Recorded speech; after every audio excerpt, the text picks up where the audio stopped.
Es una fe que pasa dificultades. Es una fe que no entiende las cosas que uno está viviendo. Cuando el cielo hace silencio. Cuando ya nada nos motiva a ir a la iglesia. Y si vamos, cantamos porque tenemos que cantar y cerramos nuestros ojos cuando tenemos que orar, porque todo lo hace, si nos dice la pastora, salúdense, nos saludamos, pero no tenemos ganas, no nos sentimos motivados, no tenemos deseo de congregarnos. Eso sí es una fe en crisis. Y la Biblia nos habla acerca de todos los personajes pasaron momentos de crisis. Su fe trajo momentos difíciles. Por ejemplo, Abraham, cuando Dios le dijo, te voy a dar un hijo, y el hijo no parecía. Y en un momento de debilidad, de esa fe en crisis, de no poder entender por qué Dios no traía lo prometido, tuvo un hijo con Agar, sin saber los problemas que después iba a traer. Fue un momento de crisis, fue un momento de debilidad, es un momento de decir, si Dios no actúa, yo tengo que hacer algo. Gedeón, cuando estaba en el lagar, escondiendo porque los madianitas venían y se llevaban todo lo que ellos cosechaban y luego sembraban, y cuando llegaba el tiempo de la siembra venían ellos y les robaban todo, y allá se escondió en el lagar, y se le acerca a un varón de Dios y le dice, Dios está contigo, varón valiente y esforzado. Y ahí se manifiesta la fe en crisis. Si Dios está con nosotros, ¿cómo es que nos está pasando esto? David, cuando llegó a Siclag y vio que había sido arrasada esa ciudad con toda su familia, con toda la familia de los soldados, era toda una hoguera prendida a fuego. Y hablaron de apedrearlos y lloraron. Él también pasó momentos de fe en crisis. Se fortaleció en Dios para poder superar la crisis que estaba atravesando. Elías, debajo del enebro, cuando se le acerca al Señor y dice, ¿qué haces acá, Elías? Y le dice, lo que pasa es que han matado a todos tus profetas, yo solo he quedado. Y estaba en ese estado de depresión, porque su fe, esa fe que había mostrado en el monte Carmelo, había entrado en un momento de crisis. Tomás, cuando le dijeron, Tomás, el Señor ha resucitado, acaba de estar con nosotros. Y la crisis de la fe de Tomás hizo decirle a los discípulos, si yo no pongo mi dedo en la marca de los clavos y mi mano en el costado traspasado, no voy a poder creer, porque mi fe entró en crisis. Así que hay tiempos de crisis. Si bien el final es una gran bendición, fíjese en Tomás nada más. El Señor se le vuelve a aparecer y le dice, Tomás, vení que tengo que hablar con vos. Mira, acá está mi mano. Acá está mi costado. Poné tu mano en el costado. No seas incrédulo. Ya está, supera tu fe en crisis. Yo he resucitado, como dijeron tus amigos. Y acá estoy para demostrarte. Pero esa fe en crisis de Tomás, ¿sabe una cosa? Fue el primero que fue Tomás el primero que tuvo la revelación que Jesús era el mismo Dios. Ni Pedro, ni Juan, el discípulo amado, ni Felipe, ni Andrés, ni sus hermanos Jesús, Jacob y Judas tuvieron la revelación que Jesús era el mismo Dios. Cae de rodillas Tomás y le dice, Señor mío y Dios mío. Fue el primero que le dijo Dios a Jesús. Así que todos tuvieron grandes victorias. El final de cada historia es un final feliz, es un final de bendición, es un final inesperado, es un final de gloria. Amén. Es un final de victoria, aunque tuvieron que pasar momentos de crisis de fe. Y de esto quiero hablarles. Bueno, ya les estoy hablando.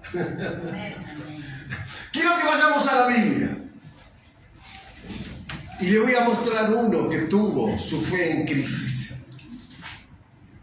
Mateo,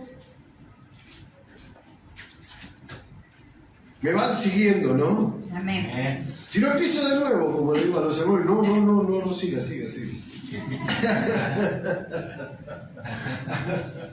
Qué lindo es estar acá en la casa de Dios, qué lindo verle. Amén. Qué lindo es saber de que es una mujer y un hombre de Dios. Porque Dios está acá, si Dios no le gustaría esta reunión, Él seguro que no daría presente.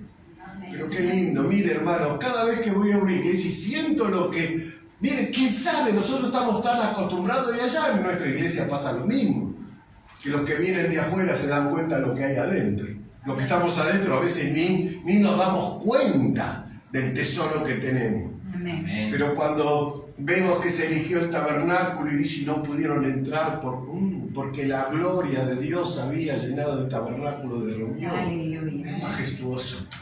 Cuando cuando Salomón puso la última parte del templo, dice que la gloria de Dios llenó el templo, hermano, no podían entrar. Cierre sus ojos un cachito, porque la gloria de Dios en esta mañana ha llenado este lugar. Aleluya. Gloria a tu nombre, Señor. Bendice a tu pueblo de una manera especial. Señor, tú no eres un Dios que pierda el tiempo, ni tampoco quieres que tus hijos pierdan tiempo. Si tú los has convocado, es porque tú te vas a hacer presente, y donde tú te haces presente hay libertad. La fe en crisis se va.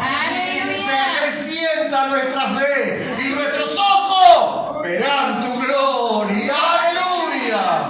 ¡Gloria a Dios! Gracias, Señor. Amén.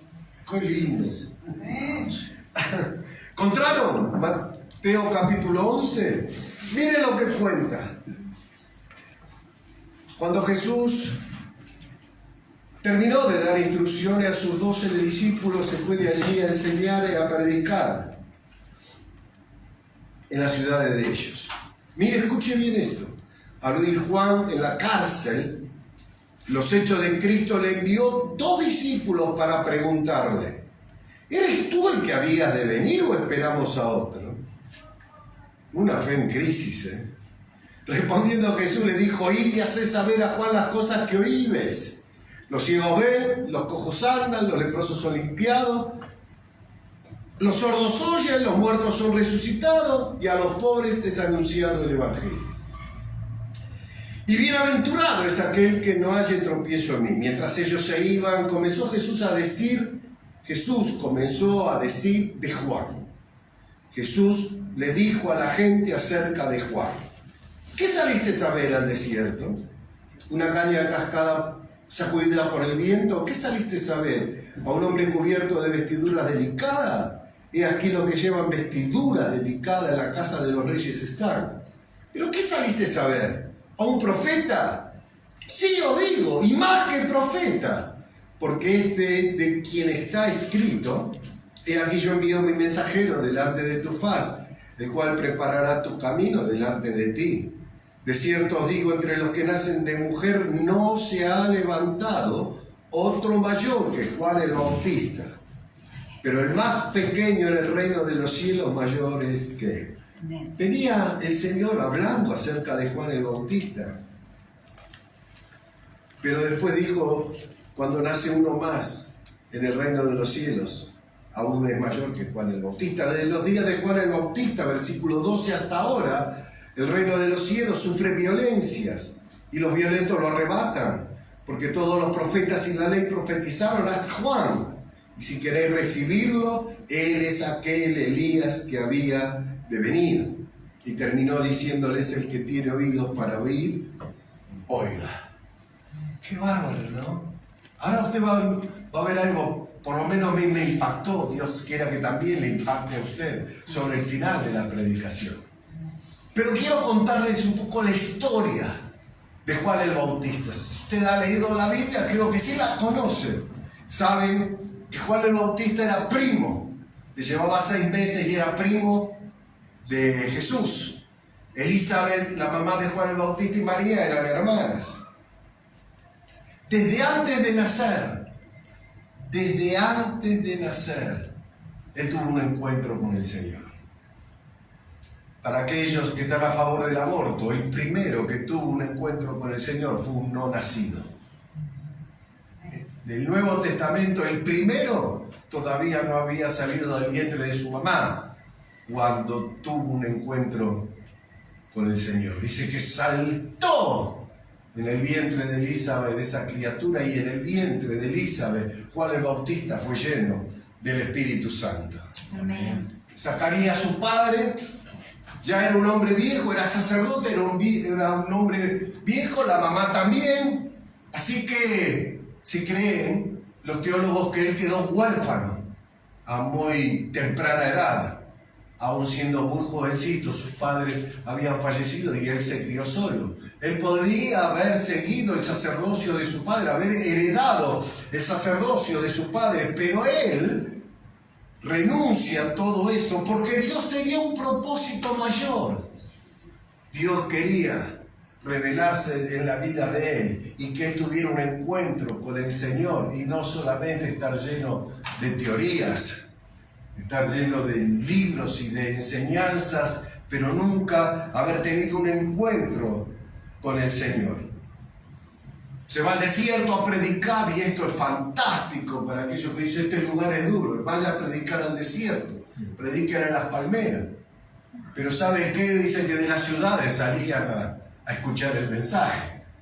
Era un hombre que había tenido un encuentro con Dios y hablaba la verdad de Dios, y la gente necesitaba escuchar la verdad de Dios. Así que llegó el tiempo de los bautismos, y un día estaba bautizando como lo hacía seguido en el río del Jordán, y ve venir a su primo, que hasta ahí era su primo. Y ve venir a su primo, pero tiene una revelación, que ese ya no era más su primo, ese era el Cordero de Dios, que quitaba el pecado del mundo. Amén. Qué maravilloso, ¿no? ¿Tú se lo reveló Dios? Yo no sé si se veían, la Biblia no lo cuenta, si ellos se veían de chicos. Capaz que jugaban de chicos, se enojaban, se pelearon de chicos, y ahora este hombre a los 30 años se da cuenta que ese primo suyo no era otro que el Cordero de Dios, que quitaba el pecado del mundo. Y de repente se abre el cielo, y la paloma desciende sobre Jesús, y él tuvo el privilegio de escuchar la voz de Dios que le dice: este es mi hijo amado en quien yo tengo complacencia. Así que mire, hermano, tremendo lo que ese hombre vivió. Lo vio con sus ojos, lo sintió en su ser de que era el Cordero de Dios, el Mesías, el que venía a quitar el pecado de la humanidad. Y lo escuchó la voz de Dios diciéndole: este es mi hijo amado, en quien yo tengo complacencia. Hermano, qué fe tan grande. Una fe seguro que sin precedente. Pero esa fe sufre una crisis. Si la sufrió Juan el Bautista con todo lo que vio yo, hermana, siéntase contenta de que a veces nosotros también tenemos que pasar nuestra fe en crisis. Por un deseo mal habido de Herodes, que tenía a su cuñada, que era la esposa de Felipe, su hermano, y cada vez que lo veía, Juan le decía: no te es lícito tenerla, no es tuya, es de tu hermano, devolvésela a tu hermano, porque si no, todo Israel va a sufrir las consecuencias de que el rey sea un pecador. No te conviene. Por amor al pueblo, hacer las cosas bien, porque Dios va a bendecir al pueblo, pero lo va a maldecir si tú sigues haciendo esto. Pero como era un rey caprichoso, lo mete preso. Y ahí empieza todo su problema. Porque aunque era un hombre de Dios, aunque tú eres una mujer de Dios, era hombre, como tú eres mujer. Por lo tanto empezó a sufrir, estando entre los barrotes. Cuando empezamos a sufrir esa fe en crisis, se empiezan a amontonar los pensamientos. ¿Usted sabe cuál es la pregunta que más se escucha en el cielo? ¿Por qué? Está lleno de por qué el cielo. ¿Por qué esto? ¿Por qué aquello? ¿Por qué vivo lo que vivo? ¿Por qué sufro lo que sufro? ¿Por qué me entristezco como me entristezco? ¿Por qué padezco como padezco? Ayer estaba orando llorando, porque me pasa. Soy un hombre que vive en victoria, pero tengo momentos de debilidad, y ayer orando le decía, Señor, ¿por qué? Yo sé que es fácil decir no hay que decir por qué, hay que decir para qué. Así eso es facilísimo decirlo. Pero creo que más que para qué, le decimos al Señor, Señor, ¿por qué? Y él no entendía. Porque él predicaba arrepentimiento y juicio, que Dios iba a castigar a todos los pecadores. El hacha ya está puesta alrededor del árbol. Entonces él hablaba de eso. Pero Jesús hablaba de todo lo distinto. Jesús hablaba del perdón, hablaba de la bondad, hablaba de la misericordia. No maldecía, sino bendecía.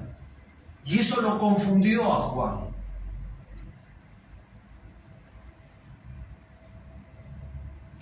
Jesús hacía lo que ningún judío hacía. Se sentaba en la mesa con prostitutas, pecadores y publicanos. Claro, pero él no vino a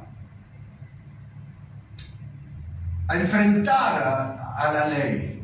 Él vino a cumplir la ley, pero vino a mostrar que Dios era un Dios bondadoso. Él sanaba los días sábados. Entonces él se preguntaría, ¿pero por qué él sana los días sábados?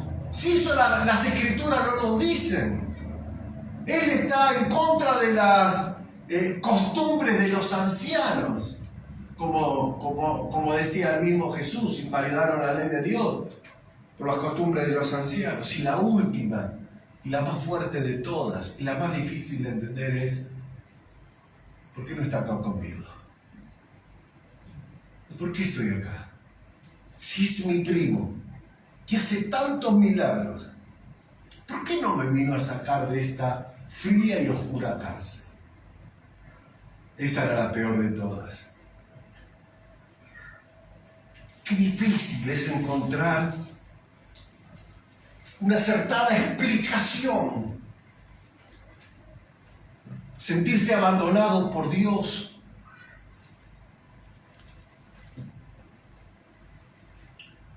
Mira, hermano, creo que a todos nos ha pasado que en muchas oportunidades hemos sentido ese abandono. Jesús lo sintió cuando le dijo, Padre, Padre, ¿por qué me has desamparado? Pero cuando uno ve este cuadro y ve la historia completa, dice, Señor, gracias, porque nadie está a salvo de pasar momentos de fe y de crisis, de tener crisis en su fe, de hasta dudar muchas veces de tu amor y de tu misericordia. Versículos 4 y 5, mire lo que dice. Respondiendo Jesús le dijo, id y haced saber a Juan las cosas que oís y veis. Los ciegos ven, los cojos sanan, los leprosos son limpiados, los sordos oyen, los muertos son resucitados, y a los pobres es anunciado el Evangelio. Prepárese, porque si usted está pasando en este momento una crisis de fe, espere, porque Dios le va a demostrar que está en el control de todas las cosas. Amén. ¿Saben que no le dijo nada a Jesús a los discípulos de Juan? Se dio vuelta, hizo unos cuantos milagros y dijo, bueno, vayan y cuéntenle las cosas que acaban de ver. Cuando le contaron a Juan que conocía las Escrituras, dice, es el Mesías entonces. Porque estaba escrito que el Espíritu de Dios iba a estar sobre él y que estos milagros iban a suceder. Quiero decirles a usted en esta mañana que Él le va a demostrar que no tiene que esperar a nadie más, que Dios es autosuficiente para hacer todas las cosas en su vida mucho más abundantemente de lo que ha pedido y puede alcanzar a entender. Amén. ¿Cuántos dicen amén? Amén. Damos un aplauso al Señor. Yo creo que Él se merece saber esto. Se merece saber que nosotros estamos confiados más allá de las dificultades que tengamos que atravesar. 3 respuestas a los 3 interrogantes de Juan. Jesús no vino a condenar al mundo, sino que el mundo sea salvo por él. Jesús no vino a quebrantar la ley, Jesús vino a romper las estructuras que atan y esclavizan al ser humano, con ritos vacíos, huecos, sin su presencia, caminatas largas a Luján, y cada paso que dan se van alejando más de Dios. Ofrendas que le ofrecen a los santos, y la Biblia dice, hermanos míos, que detrás de ellos están los demonios. El Señor vino, hermanos míos, para romper las estructuras. Y aunque no nos libre, porque esto al final fue lo que le pasó a Juan el Bautista, aunque Él nos los libre de los barrotes de una cárcel, Él vino a librarlo a Juan de las consecuencias del pecado, que es una eternidad vivida en el infierno. Aunque Él no cambie las circunstancias de nuestra vida. ¿Para qué sirve, hermanos míos, poder estar sanos? Viene Dios y nos sana de un cáncer. ¿Cuántos años más podemos vivir sanos? ¿Y qué pasa el día que nos vamos de este mundo? Los 10 leprosos, uno solo vino a darle gracias, y Jesús dijo, no, acá hay un error, vayan a buscarlo porque yo salí a los 10. Pero uno solo volvió. ¿Y los otros 9? ¿Habrán volvido? ¿Habrán vuelto a su casa? A sentarse a la mesa y a comer con la familia y a acariciar a sus hijos. Habrán vuelto a trabajar para poder darle sustento a su familia, pero nunca le fueron a dar gracias al Señor. ¿De qué valió los años de salud de los leprosos si luego se perdieron por toda la eternidad?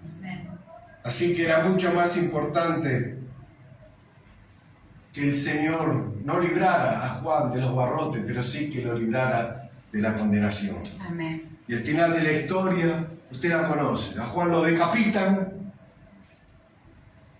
le traen la bandeja a Herodes, la bandeja, o a Salomé, le traen la bandeja con la cara de Juan, o con la cabeza de Juan.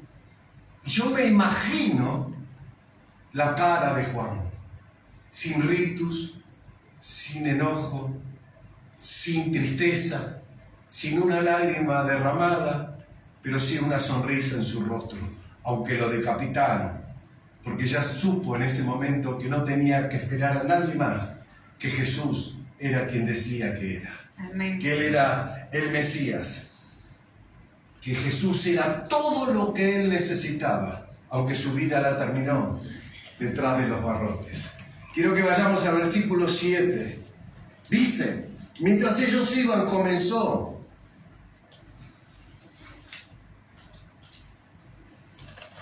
Jesús a decirle de Juan a la gente. Esto me fascina. Jesús empezó a hablar de Juan. ¿Qué saliste a ver al desierto? ¿Una caña sacudida por el viento? ¿O qué saliste a ver a un hombre cubierto de vestidura delicada? He aquí los que llevan vestiduras delicadas en la casa de los reyes están. ¿Pero qué saliste a ver? ¿A un profeta? Sí, os digo que más que profeta, porque esto es de quien está escrito. He aquí yo envío mi mensajero delante de tu faz, el cual preparará tu camino delante de ti. Tranquilamente, Jesús, después que se fueron todos, le podía haber empezado a decir a la multitud, reprochando la actitud de Juan. ¿Cómo? ¿Me bautizó? ¿Cómo? Si vio el Espíritu Santo descendiendo como paloma sobre mi vida. ¿Cómo? Si escuchó la voz de Dios que hablaba acerca de mí. Tranquilamente Jesús podía haber empezado con un reproche, pero no. Su imagen, la imagen de Juan el Bautista, nunca decayó en la presencia del Señor. Él sabía que la fe de su primo estaba en crisis. Lo sabía perfectamente bien. Por eso cuando todos se fueron, empezó a hablar de él, a hablar de Juan el Bautista. ¿Qué mejor honra tiene un ser humano que Dios hable de nosotros? Qué maravilloso esto, ¿no? Que Dios le hable a un vecino de usted. Que Dios le hable a su hijo de usted, a su esposo, a su esposa de usted. ¿Quién era Juan?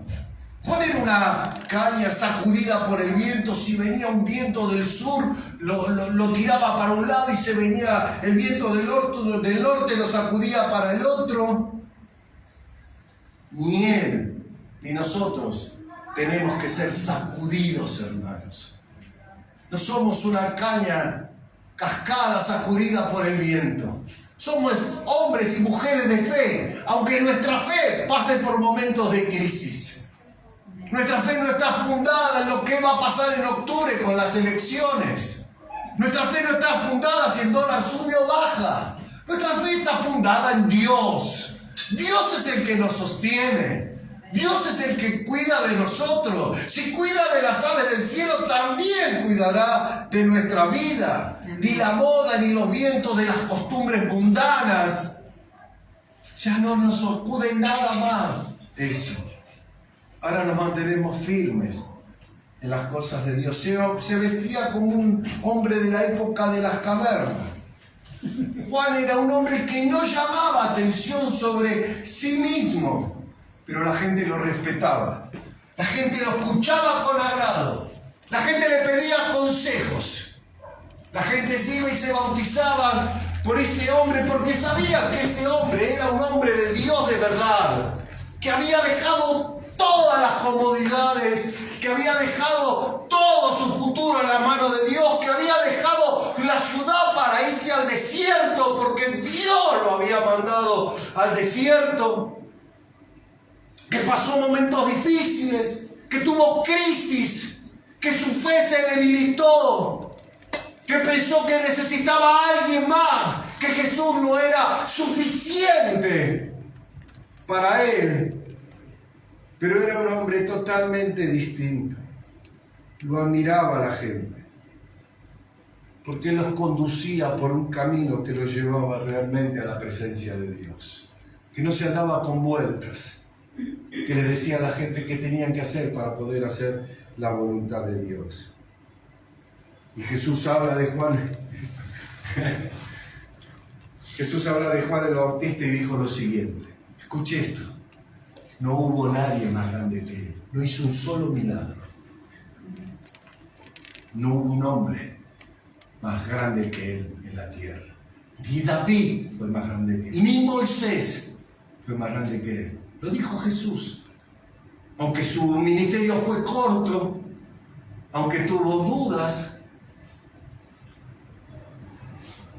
ni Abraham, el padre ni Josué, el líder que conquistó la tierra prometida, ni Salomón con toda su riqueza, con toda su sabiduría, no hubo uno solo más grande que ese hombre que vestido con un cuero, una piel con un cinturón de cuero, andaba por los desiertos solo, predicando el evangelio de la buena voluntad de Dios.